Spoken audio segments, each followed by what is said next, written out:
Can I only make the point in that regard that I'm not sure of exactly where it stands in some of the other cities with launching sort of programs of this kind and so forth, but the stories that could be provided from here and other places where there have been successes, I think, are so incredibly important, because these stories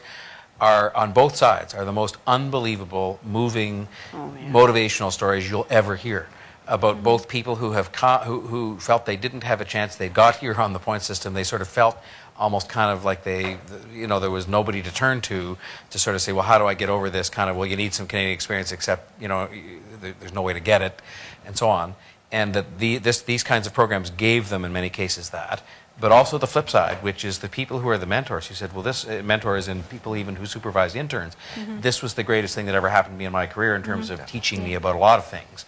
And I think it's pretty easy to put those stories down with real names, because in many cases I've met these people both in that program and with the United Way and elsewhere. And they're people who are quite willing to have their stories told, because they're very proud both of what they did to help and how they got helped.